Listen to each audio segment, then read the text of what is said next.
Good morning, friends. My name is Susan Tachau, and I'm a member of the Board of Trustees here at MLUC. This morning, we gather as a community of seekers, opening our hearts to the question at the center of our service: what is truly helpful and what is not? As we reflect together, may we find clarity, compassion, and the courage to grow from this understanding. A warm welcome to those of you who are joining us today here in this room or online. Hello. And a special welcome to those of you who are visiting for the first or second time. We're so glad you're here. After the service, I hope that all of us are able to cross the hall into the fireside room and talk with each other and enjoy some coffee, tea, and some snacks. I suspect the Halloween candy is done with. Our worship team today will be led by our senior minister, Reverend John Morehouse, hiding in the corner, and our director of Learning and Family Ministries, Dawn Sarahs-Borchelt, and we're joined by Katie Billesbach-Scholl.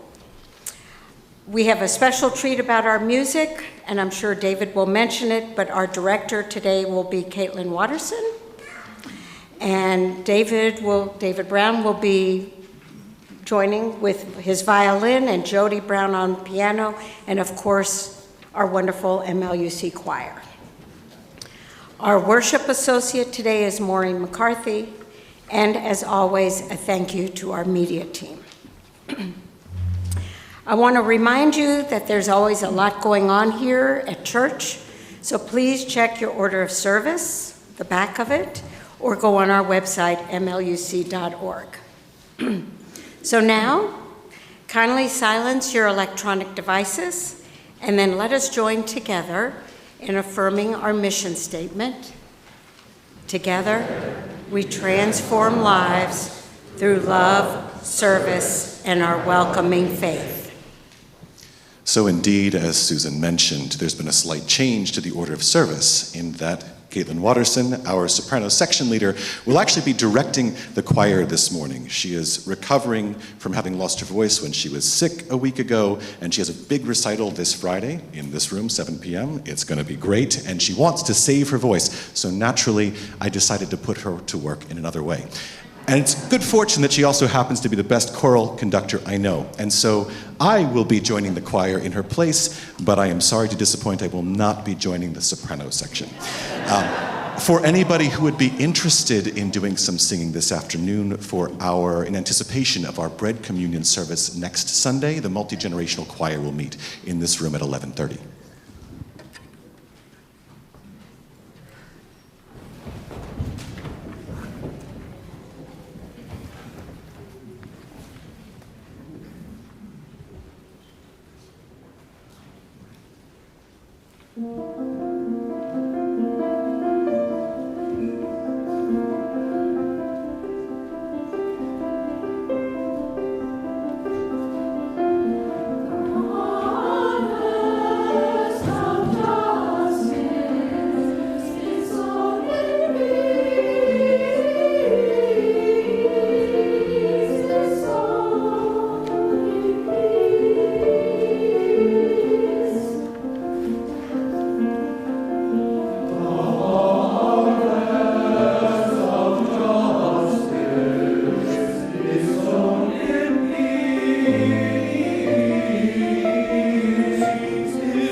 Our chalice lighting this morning is Daybreak by Robin F. Gray.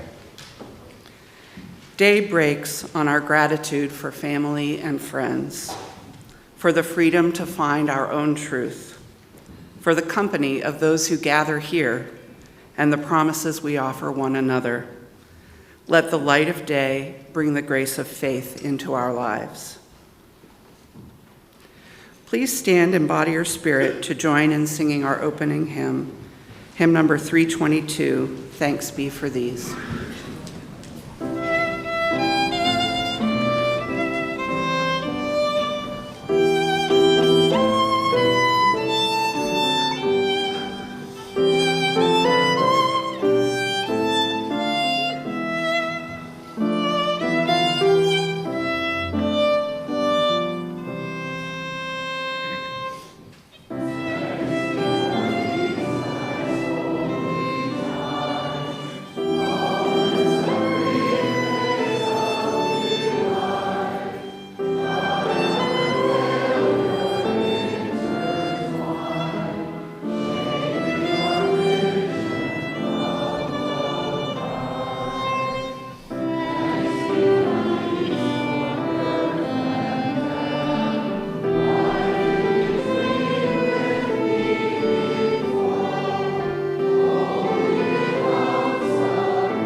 Our story this morning is called Gracias, Thanks. And because I sound like a really dumb American when I try to read Spanish, I have a helper. By Pat Mora and illustrations by John Parra.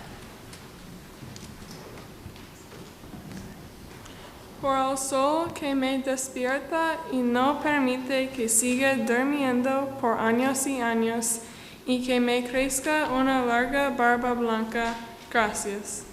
For the sun that wakes me up so I don't sleep for years and years and grow a long white beard, thanks. Por la mariquita que se posó en mi dedo, una pequeña sorpresa voladora roja, gracias. For the ladybug that landed on my finger, a little red flying surprise, thanks. Por las olas espumosas que nos persiguen a mí y a mi hermana y a veces corren hacia nosotros con un rápido plaf, gracias. For the foamy waves that chase my sister and me and sometimes dash after us with a fast splash, thanks. Por las abejas que no me picaron y convirtieron en un alfiletero, gracias. For the bees that didn't sting me and turn me into a pincushion, thanks. Por abuelita que siempre me guiña y me da un dolor cuando nadie nos está mirando, gracias. For Abuelita, who always winks at me and gives me $1 when nobody's looking, thanks. Por mi amigo Billy, que me enseñó el libro sobre el niño gigante que pone a sus padres pequeñitos en la cima de un gran árbol cuando ellos se portan mal. Gracias. For my friend Billy, who showed me the book about a boy giant who puts his little parents on top of a tall tree when they misbehave, thanks. Por los gusanos que atrajeron al gran pez que tiró de mi hilo de pescar, gracias. For the worms that brought the big fish to tug on my line, thanks. Por mi hermanito que le lanzó su puré de chícharos a mi hermana y me hizo reír tanto que me caí de la silla, gracias. For my little brother, who threw mashed peas at my sister and made me laugh so hard I fell off my chair, thanks. Por mamá que encontró mi tarea en la basura, gracias. For Mom, who found my homework in the trash, thanks. Por la música de mi tío y su guitarra que convierte a nuestros perros en cantantes halladores, gracias. For the music of my uncle and his guitar that turns our dogs into howling singers, thanks. Por mi familia que aplaudió y siguió aplaudiendo cuando me caí en el escenario durante nuestra obra de teatro escolar, gracias. For my family, who clapped and clapped even when I tripped on the stage in the school play, thanks. Por el chocolate que papá derrite hasta que se convierte en un líquido espeso que llamamos lo tibio cuando lo vertemos sobre el helado de vainilla, gracias. For the chocolate Dad melts into thick syrup we call warm mud when we pour it on vanilla ice cream, thanks. Por mis pijamas viejos tan suaves que me siento como si me estuviera poniendo aire, gracias. For my old pajamas, so soft they feel like I'm putting on air, thanks. Por el grillo escondido que nos canta una serenata antes de dormir, gracias. For the cricket hiding when he serenades us to sleep, thanks. Thank you for listening. Children and youth may join me in the atrium and I will sort people out.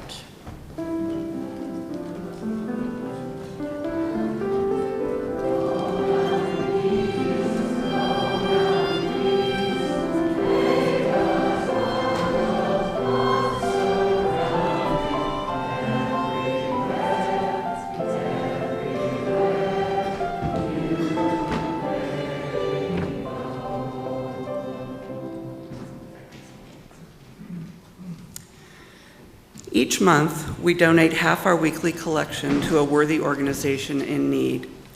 The recipient of MLUC's offering outreach for November is Norristown Hospitality Center, a low-barrier day shelter in Montgomery County that provides free services to anyone in need.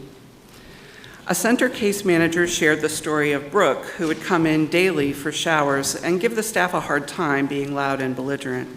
At the time, he was street homeless. The case manager worked with the Pottstown cluster, and Brooke was awarded permanent supportive housing. The case manager then contacted Central Behavioral Health to help get Brooke back on his medication. Although he was prescribed medication, he continued to be disorderly and disruptive in public, which led to legal troubles, and he was evicted from his apartment. The case manager then worked with the public defender's office to connect Brooke with justice-related services and to schedule appointments with a neurologist and Central. Brooke is now on a new medication that seems to be working well, and he has been calm. The case manager submitted an appeal to Montgomery County Housing to reinstate Brooke's permanent supportive housing. He was restored to the program and housed once again closer to the hospitality center.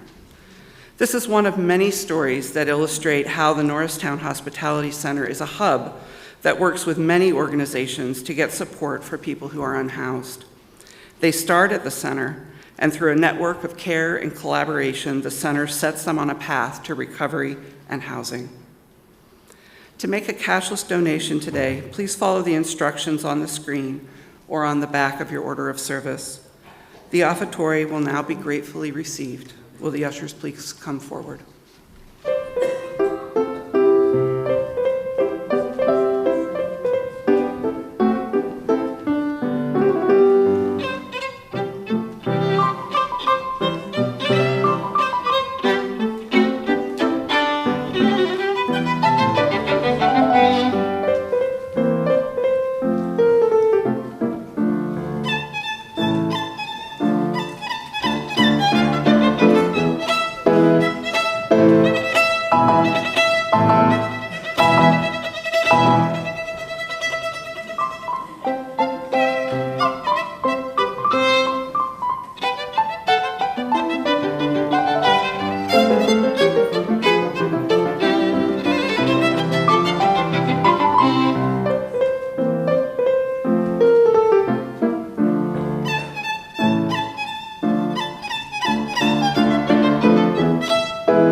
It is our custom at MLUC to share our personal joys and sorrows, expecting to be heard, accepted, and supported. Candles of Community is our ritual of personal sharing and support. After each candle is lit, please join me in saying, "We hold you in our hearts." Tom and Bonnie Marzoff ask us to light a candle of sadness and remembrance for Tom's sister and longtime MLUC member Alice, who died this week at her retirement home in Lancaster. Alice was 90 years old. For Alice, Tom, and Bonnie, we hold you in our hearts. The Kaleidoscope Auction Committee asks us to light a candle of joy and gratitude. They would like to thank our auctioneer, Ron Rose, on the occasion of his 80th birthday today.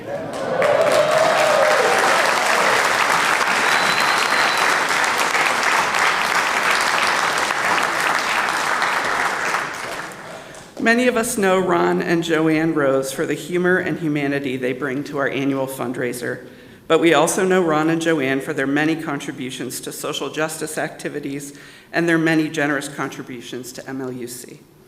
So thanks, Ron, happy birthday, and many more. For Ron, Joanne, and the auction committee, we hold you in our hearts.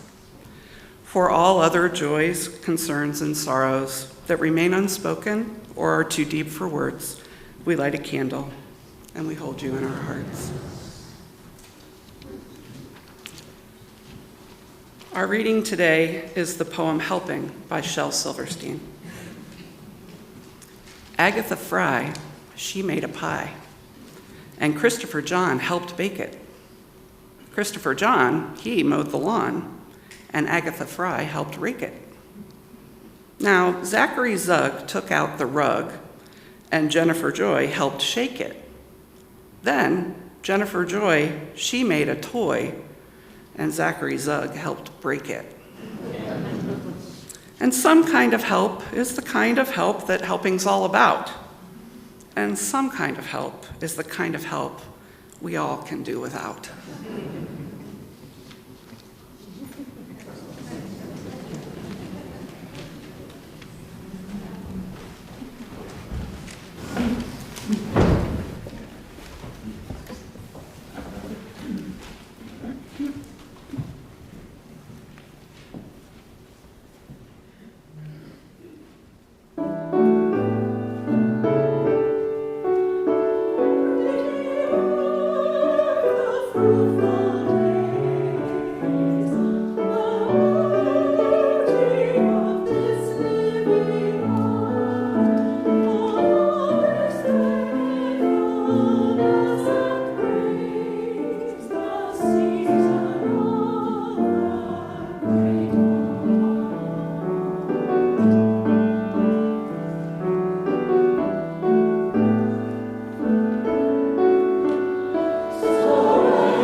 Good morning, friends. Good to see you all this morning. Welcome. Glad you're here. See some new faces. Welcome. Hope try not to scare you off. You'll stay afterwards for coffee and some conversation and see the amazing new exhibit that's in the Fireside Gallery. It's quite amazing. Who was here last night for the drag show bingo? How about that, right? Yeah, that was amazing.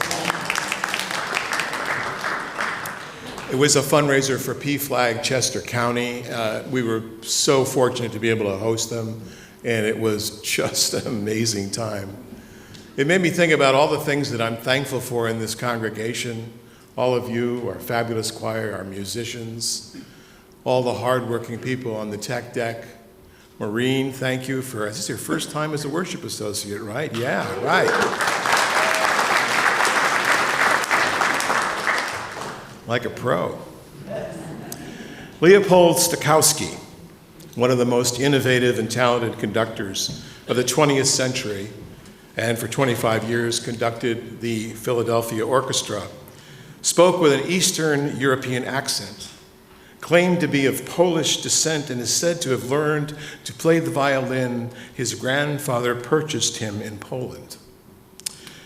His biographer, Oliver Daniel, discovered the fact of the matter was that Stokowski was born in England, never knew his grandfather, who did live in Poland, and learned to play music on the piano. Why would such a man of talent create a story, presumably to fit his name? As the great James Hillman, the psychologist of the last century, observed, whenever anyone of imagination is subject to biography, the light of his persona runs the risk of being extinguished. Which is another way of saying, perhaps we don't like our past. And I don't think it was that Mr. Stokowski was ashamed of his life, but rather he believed his name required more than what his real life had to offer. In Genius, it is said, the lines between imagination and reality blur. When asked near the end of his life why this incongruency, Mr. Stokowski replied with his usual eloquence, "I'm immensely thankful for what my parents gave me, but my heritage as a classical musician required more of a thanks than my life had allowed." Nice spin. I thought about Leopold Stokowski and the struggle between telling the truth and honoring your heritage or not. And perhaps some of us have done the same, glossing over the past in order to favor the better parts of our life, right? This morning, I want to talk about naming thanks and letting go of what we no longer are thankful for or perhaps never were. And I think we start with names because they are powerful markers to the soul.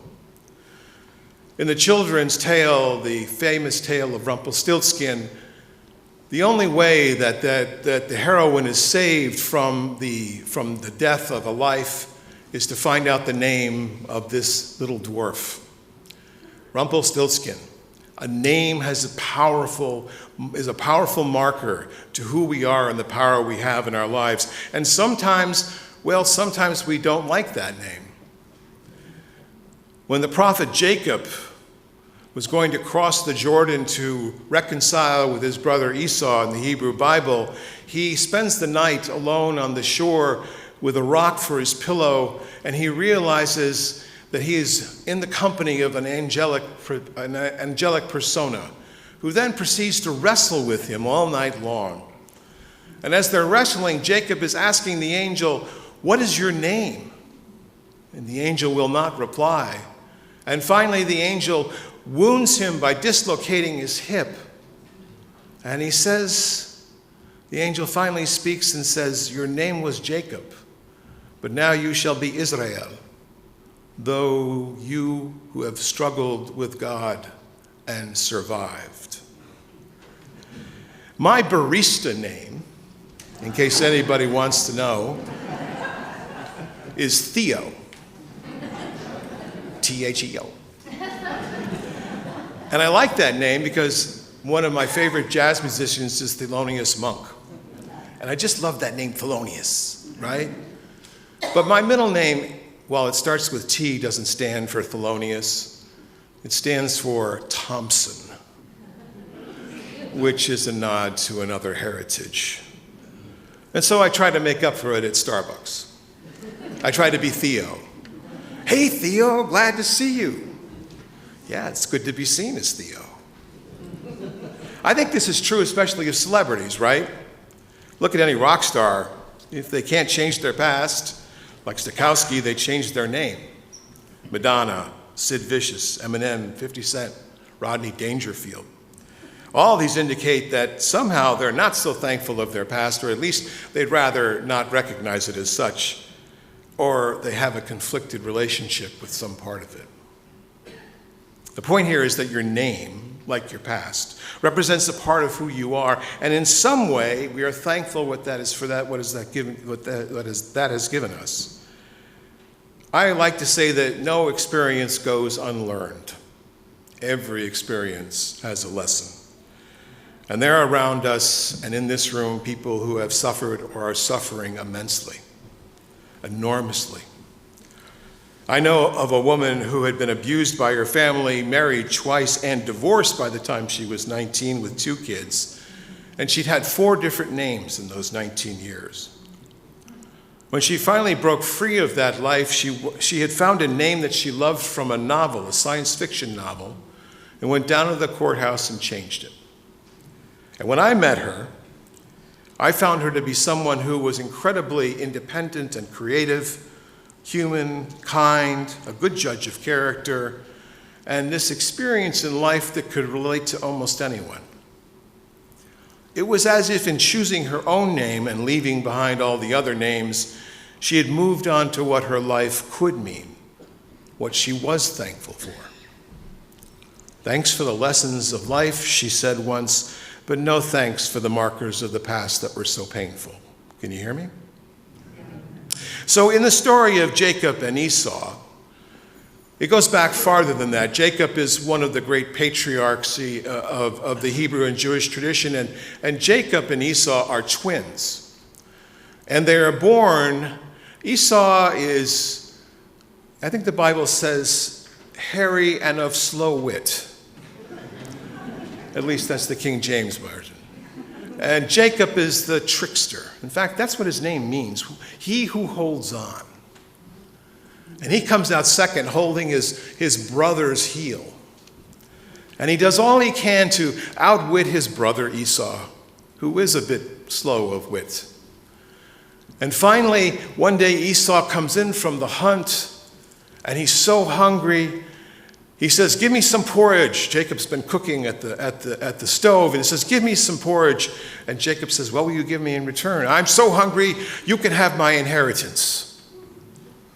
And so for a bowl of porridge, Jacob steals his brother's inheritance. And with that, and then fools his father on his deathbed, because Jacob covers himself in sheepskin and says, "It is me, Esau, father, I am your most beloved." And he says, "To you, son, I give my inheritance." And so he cheats his brother out of this inheritance. And then he runs away because he thinks his brother is going to kill him. And he goes to some foreign land, and he marries someone, and he begins a new life, and he has his father-in-law that tricks him a couple of times, just like he tricked his brother. And then finally he thinks it's time to go home, and this is the story where he's crossing the Jordan. He sends his family and all his servants across, and he stays behind on the shore for that wrestling match with the angel. The rest of the story, after he's been named Israel by the angel, is that he crosses the Jordan and he sees his brother in the distance. And he's afraid because his brother has a huge band of men with him, and he thinks that they're going to come and kill him. And his brother is going like this and running at him like this fierce wild man. And then he gets to him and he hugs him and he says, "Finally, you have returned home." The power of the past does not hold us prisoner to the future. That wound that Jacob sustained was more than just a physical wound. It was a wound to remind him that the life that he still had to live was full of possibilities and power and relationships. Many of us in this room carry those wounds, right? At least, perhaps, at times, maybe a little bit thankful for it. Is it possible to give thanks for the lessons of life that are so hard? To give thanks for those things that were difficult in our life that perhaps are difficult now? I mean, no thanks for the pain and abuse, to be sure. Perhaps, though, thanks for how those experiences changed us. Life does not conform to our wish for certainty. That's just not the way it is. There are few examples of a world that is fixed. Nature is always changing. That should teach us something about who we are. And the fact of the matter is, ambiguity and ambivalence are more part of the natural state of being than we would prefer it to be. You know that you make the best laid plans, right? You have a plan, you're dealing with something difficult, someone difficult, and you map it out in your head, this whole dialogue, right? I'm going to say this, and then I'm going to say that, I'm going to say this, and it doesn't go that way at all. It never goes that way. People make appointments to see me, and I'm thinking, I can figure this out. I'm always wrong. I'm always wrong. And that's part of the magic. Because there's more to life than we can see on the surface. And I give thanks for that, because I think that ambiguity, that incongruence of life is what gives it meaning and purpose and diversity. And even those calamities that beset us, can they be seen as misfortune, or are they something more? Now, I'm not saying that suffering has a purpose. That's not what I'm saying, because undue suffering is just suffering. But perhaps it opens a door to something else. Some of you know that I broke my knee in July, really freak accident. And I admit now that I am somewhat beyond that I was lost in a great deal of self-pity, right? I was worried that somehow or other this was going to be the rest of my life, non-weight-bearing forever. Amen. And I remember maybe a week in, and I'm lying in that same bed that I've been in for 2 weeks now, and I'm going, I break down. I'm sobbing. I'm thinking, this is it. You know how pain can do that to us. We can think, oh, this is going to be it for the rest of my life. And Frances, bless her soul, sort of holds me for a second, and she says, so, feeling a little sorry for ourselves, aren't we?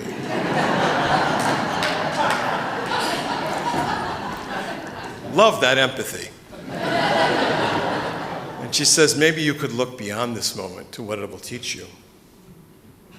So I say, no thanks to that pain and suffering, but I did lose 25 pounds. I don't know how I did that. And I now have another appreciation for those who have different abilities than we do, right? I've realized that these heavy doors into the restroom are really not made for wheelchairs, for instance. I've learned a lot of things about how our building here is not as fully accessible as we think it is. Grief has this Janus nature as well. Kate Bowler, a renowned author, teacher, faced down stage 4 colon cancer as a young mother. And she wrote this piece in her book, Everything Happens for a Reason and Other Lies I Have Loved.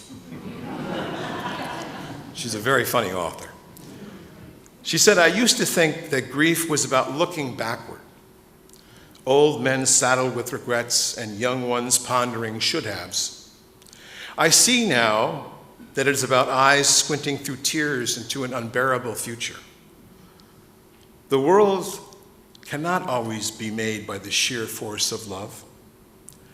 A brutal world demands capitulation to what seems impossible, which is often, as we see it through grief, separation and brokenness and an end without ending. She said, it's one thing to abandon vice and false starts and broken relationships. I have tried to scrounge around in my life for things to improve, sins to repent of, things to give to God and say, here, I did that.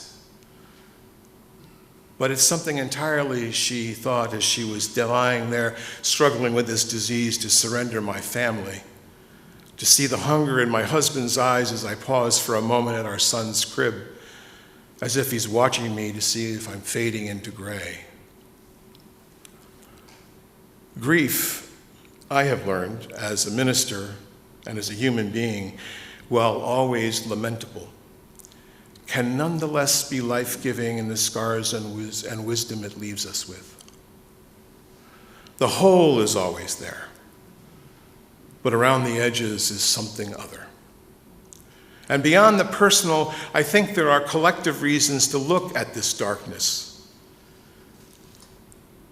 Every day we are reminded about the assault on freedom and democracy, right?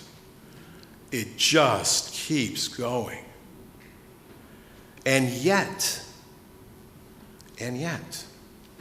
communities like this one, communities like last night with the PFLAG community, they are full of energy and growth in numbers that we haven't seen in decades, because we know that we have work to do in the world. This Thursday evening, we will host a Transgender Day of Remembrance for those who have died from transgender violence. It's at 6 p.m. here in the main meeting room. But I'm also thinking of all those things that we have done in the past few weeks. The food drive that we've been doing and continue to do for those who've lost SNAP benefits. The clothing drive that we're beginning now for Norristown Hospitality Center. I'm thankful for a system and a group of people, progressive people like you, who are making a difference in the world, friends, because you are making a difference in the world. It could be that we're actually not failing as a society and a culture, but we're moving through something that is not yet known, not yet made, that we have to go through this to get to something new. You hear me?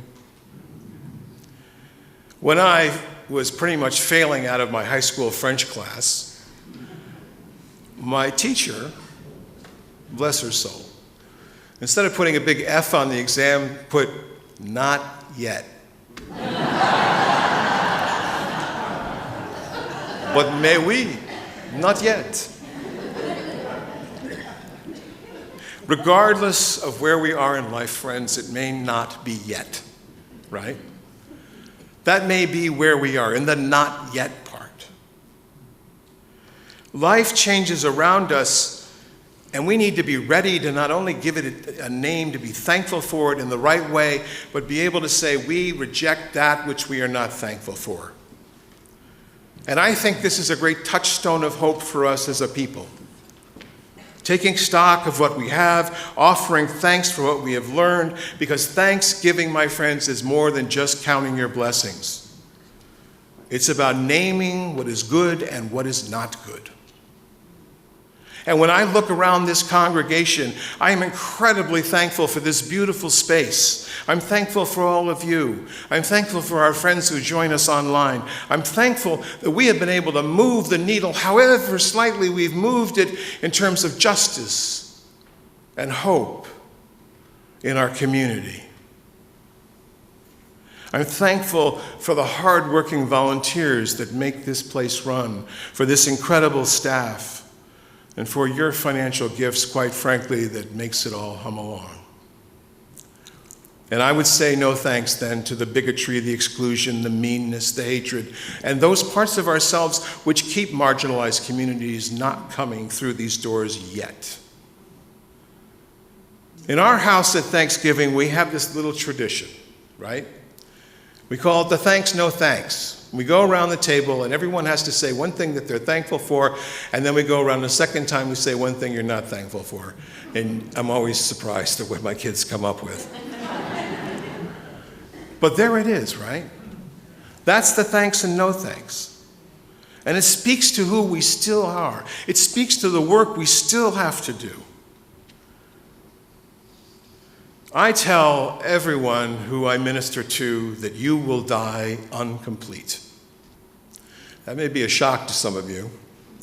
Maybe some of you are thinking, oh, I'm going to get this done and then I'm all finished. But you're not going to be all finished. That's not how it works. We die incomplete so that others can complete what we started.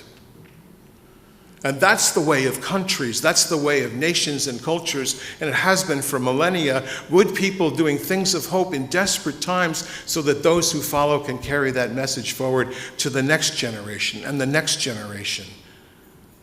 And memorial services that we have here often talk not only of the great gifts that people have left us with, but the hope they left us with to continue the journey on. Naming thanks is the first step. Naming who you really are is the first step.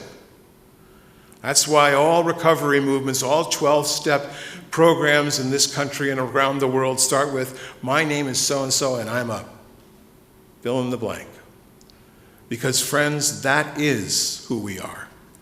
And when we start there, from that honesty, we grow beyond that to something new and vital and beautiful. Leopold Stokowski, despite his brilliance, failed to give thanks for all that he was. Not just his heritage, but I think his reality too. And as we grow together as a congregation, we are becoming something. Not yet, but we are becoming something. And the children and the adults and the new folks, we're all part of this together.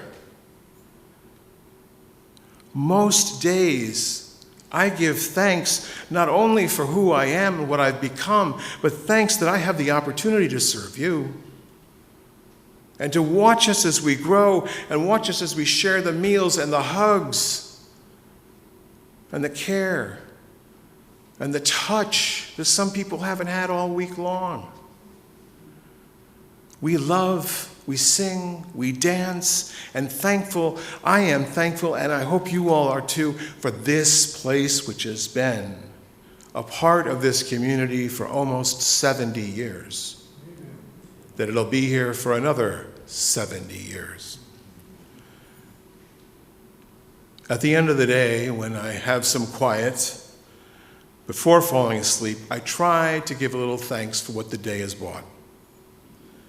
Not every day, to be sure, but most days. This daily Thanksgiving, or if you like to write it down in a gratitude journal, it's another way to doing. This is a way of us being cognizant of what is good in life and honest enough about what is not. Because all of us have struggles. All of us are living with the demons of doubt, that lack of sense, that lack of self-worth, the fears, the sorrows, the grief that holds us back, that keeps us trapped still. And yet, people move on. Because naming those thanks gives the angels of hope and our better nature a place to fly to. Another day, another chance, another time to move forward in life. This is what's meant to become, friends. And so I say to you, may our blessings endure and our struggles lessen. So may it be. And amen.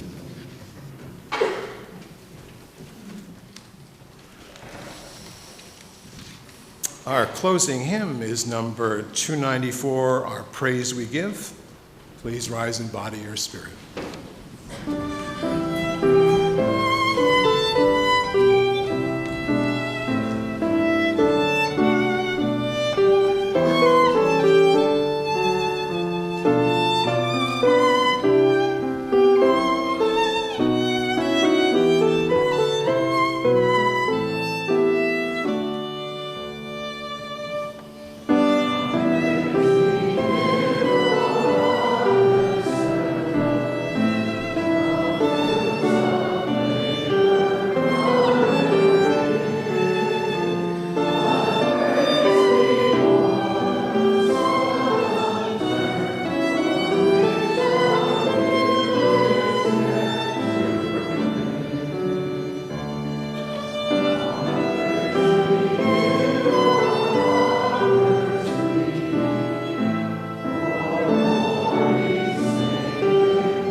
We give praise for all those things that hold us fast to the mast of our lives as we sail through these difficult times.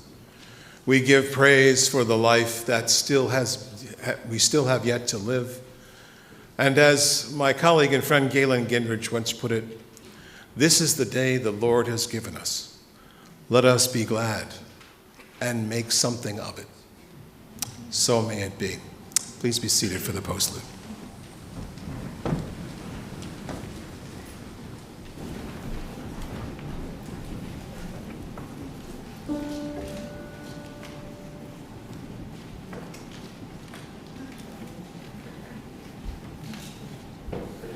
To the